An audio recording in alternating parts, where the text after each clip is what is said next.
Hi guys, so I got asked to do a video on how, on a makeup tutorial to match pale skin for us people that live in Ireland. And in this video I'm not actually going to show you guys because I have two videos that I link in the description box. So one of them is a full coverage foundation routine and the other one is like my everyday kind of look or foundation routine that I'd wear on hot days like the summer and stuff, even though I'm not wearing makeup now because I don't wear makeup every day because it's really hot here, which is amazing. So I'm just going to kind of talk through a few products and my colours, my shades and stuff, and kind of what I would recommend you to do, especially in this kind of hot weather and stuff. So I hope this is helpful. If it's not, then just let me know and I will do the tutorial and stuff like that. So I'm just going to talk about face products and stuff, and just not talk about eyes and stuff like that, because your eyes and the way you do your eye looks are your personal preference, and I don't want to tell you this is how you should wear your eyes on a daily basis. But as a tip, I would stick to a plain look. I wouldn't go all out unless you're into that.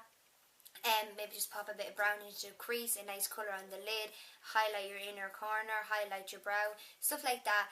Don't go too heavy, I wouldn't say, especially because it is hot and stuff like that, but it's totally personal preference. So I'm just going to hop into the video and talk about a lot of face products that I use and the colours I'm in. So I hope this video is helpful for you guys. Okay, so as I said, I did a full coverage foundation routine, and the foundation that I've been loving for full coverage is my Revlon Colour Stay. I got the normal to dry skin one, and I'm in the colour 150 Buff. I hope you guys can see because it is super pale. So this is the colour I would recommend if you have the same skin tone and colour as me, because we are super pale. This is a full coverage foundation. I feel with my face with one coat, you can still see my freckles, so I use two, and I work really fast because it does dry quite quick, and then it might look a bit cakey. I wouldn't apply more than two just because it can look quite cakey. So that's the foundation I use when I want really full coverage.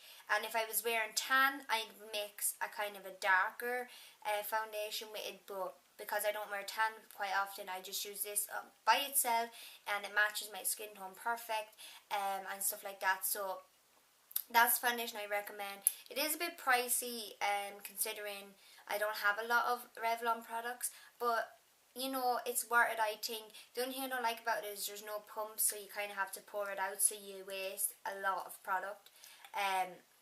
But other than that, it's very good foundation, and especially I didn't notice once I had the dry skin that it kind of caked into my dry skin, which I liked, because a lot of the foundations that I had did. So that's my full coverage foundation, and again I'm in 150 Buff. So I'd recommend for really hot days like this, because we're having really hot days here in Ireland, I would recommend a BB cream, just because it's such light coverage but yet it looks like you're wearing a full coverage foundation, depending on what BB cream you get. So the two BB creams I've been loving lately is the Maybelline Dream Fresh BB cream. I'm in the colour light, and it has SPF 30. So again, it has SPF. It's going to protect you from the sun. And yeah, this one's not a really full coverage BB cream, but it can be buildable depending on how many coats you want. Like me, if you've got freckles, 2 coats of this I put on and I'm happy, because you can always go in with concealer and cover up any blemishes, imperfections you want. So yeah, I like that BB cream. And then because it is super hot, this is an anti-sweat BB cream that I got in my glossy box, and it's by Dr. Jar, and it has SPF 25. So again, it's not the highest SPF, but it's not like hot here for us. It's like between 18 to 22 degrees, so these are perfect. You're not going to get burned. And I do like this because it doesn't run off your face if you're sweating and stuff, and again it can be buildable, so I like that. And again, you can go in with concealer and stuff like that. I did forget to mention that if you are wearing like a BB cream or a full coverage foundation during the day, whatever your personal preference is, if you wanted to prime your face, then you can go ahead, because you might be afraid it'll sweat off. And the primer I've been using lately is Gosh, this Gosh face primer. And I don't necessarily use face primers all the time. I do use this quite a lot when I do wear foundation. The reason I don't wear primers a lot is because I find that my foundation lasts on my face as long as I want it to last. So if you're wearing a BB cream, I would recommend you would obviously set it with a powder. And the powder I reach for a lot is my Rimmel Stay Matte powder. And you guys would probably have seen this. And this is in the colour Warm Beige. And I think you can get a lighter colour than this. But this is the one that I had in my collection. Because going back a while ago, I never used to match my foundation to my, you know, my neck and my chest. And I didn't even really care, kind of, because I used to wear tan a lot. So I just pick up whatever foundation I wanted to pick up, and then that was me. But I think you can get this in a lighter colour. I'm not too sure. But this is the one I have, and it works perfect with my face.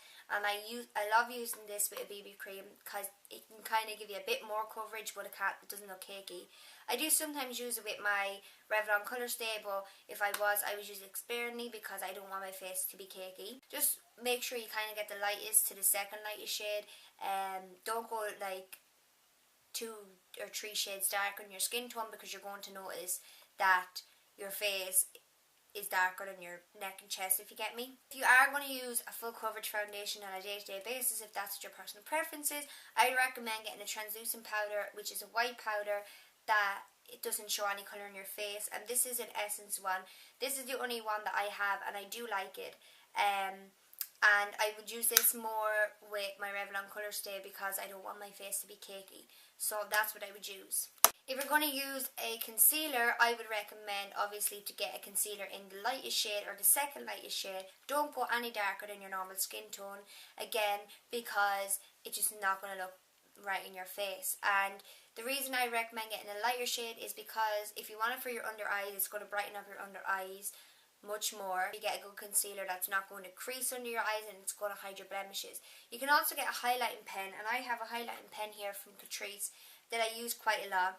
And what it does is, if you put it on places on your face where you want the light to hit more, then this is your man. And this is by Catrice, and it's in the colour number 20 light beige.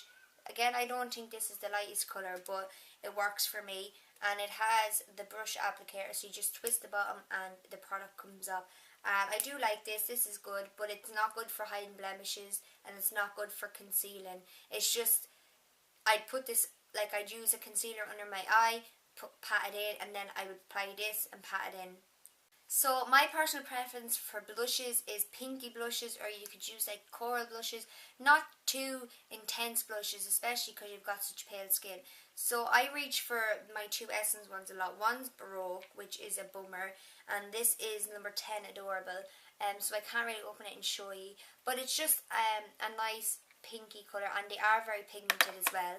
And this one is number 20 Baby Doll, and this is a bit of a darker pink. It's coming up lighter pink on camera, but that's a swatch of it. And I just really like blushes that are pink for my skin tone. I just prefer blushes that are pink for my skin tone. And these are super pigmented, these Essence ones, so I use them sparingly, and I tap off the excess because I don't want to look like a clown. So that is pretty much it. As for lips and eyes, they're your personal preference. Go and use whatever lip colour you want to use. If you want to use a nude, a matte pink, a red, it's your personal preference. I use reds, I use pinks, and I'm very pale. A lot of people don't like that on pale people, but I personally don't care. It's my personal preference. It's what I like on my body and my face and all that stuff. So go ahead, be courageous, use whatever lip colour you want to use. And the same with your eyes. If you want to have a mad smoky eye look, then have a mad smoky eye look. It doesn't matter what coverage of foundation you want to use. I've used BB creams and had mad looking, full mad smoky eyes. So it's personal preference. So that's kind of the reason I didn't want to do a tutorial, because I would tone down my eyes. I won't have my eyes super mad. I would have either a bold, nice pink bright lip, a neutral eye, or a mad eye in a neutral lip. So if you want me to do a tutorial on maybe 2 different looks, like a bright lip with a neutral eye, or a mad, like a really intense kind of eye with a neutral lip, then you can. I will. Just let me know in the comments below. I hope this video helped you guys, and I will link my full coverage foundation look and also the look I did with my BB cream in the description box if that helps you guys. Again, any video requests, leave them down in the comments below, and I will be happy to get to them. And I hope you guys enjoyed this video, and I will talk to you in my next one. Bye guys.